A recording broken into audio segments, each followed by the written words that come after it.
Grant, your thoughts on that one this afternoon? Yeah, I thought we played very well for the whole game. Really pleased with just the whole day, really. I thought the boys delivered the plan to a T. Obviously, we were a little bit more expansive today. We wanted to fight fire with fire, and what I mean by that is I feel their best two players are the two wing backs, and we wanted to put Molyneux and Gibson against them to see if that could help us. And for a lot of the game, it did. Them two were excellent in terms of their defensive duels, but also going forward for us. And obviously, nice to see Joe get the winner at the end.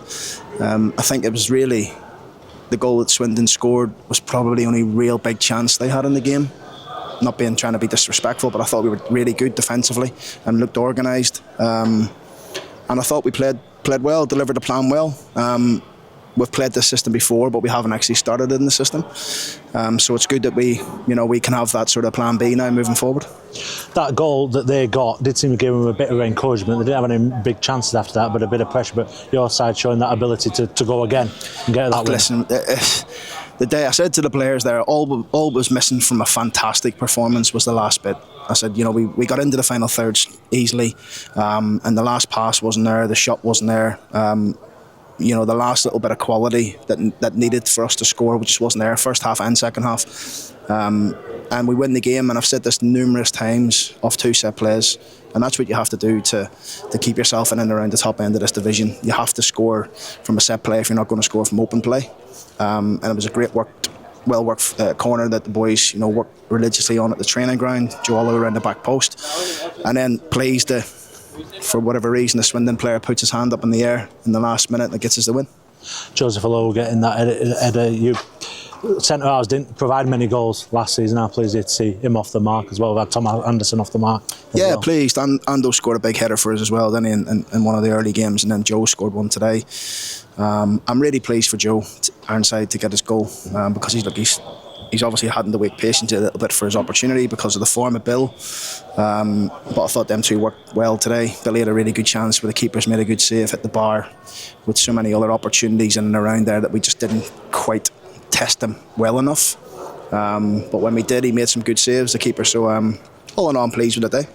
There's no doubt that not getting off the mark in the league will have been on John Ironside's mind, but just nerves of steel and never in doubt really that penalty. Nah, he's unbelievable from 12 yards. Yeah, really, really good, really confident. He works all the time on it, and really pleased for him.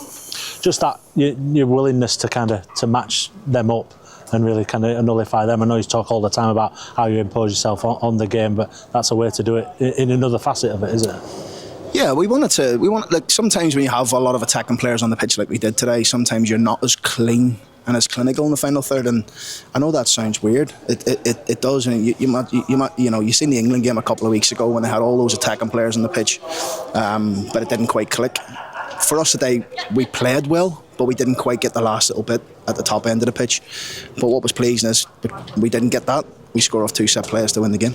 A lot of players required to do different jobs as well. They see these two wide players swapping wings from what they normally are. I know they've both played in those positions as well, but plenty of players having to adapt to different roles, as you've said, from the start, whereas you've only done it when you've made changes in games before. Yeah, look, we're playing midfielder at centre half and two wide. The best, probably, I said this before, the two best wide forwards in the division at wing backs, and they had to do a shift for the team today. They had to do a job for the team, and they did it. I see Jordan clearing balls at the back post. I see Mols tracking McGregor down this side. He's a good player, but also getting off him at the other side. And then another good assist for Mols from the corner. So he's flying high in the charts of that as well. So I'm really pleased for all our fans that came here today, because I'd have been really disappointed to draw this game today, given the manner of how we played. But really pleased that we got the winner. Pleased for James Maxwell as well, back out on the pitch. Yeah, it's great. Maxie's training well, and we're really fortunate here. We didn't play with any fullbacks today, but we had two on the bench and two travel with us, and two played in a behind closed doors friendly game at the training ground this morning. But they're all going to be needed at some point, because this gives us a plan B, yes, but we know we can have a couple of ways of playing now, which is really pleasing. Busy week ahead. Bromley up first. All attention turns to that one. Yeah, obviously we'll get on the drawing board to that now, and we'll have a look at a little bit of Bromley tonight, and we're already on it anyway. But that's the focus now. The next game. You feel like you're building a bit of momentum now. I hope so. Yeah, I mean it's been a good response from the defeat at Chesterfield, hasn't it? And for us to go on to, I think it's 3 wins and a draw since then is really pleasing.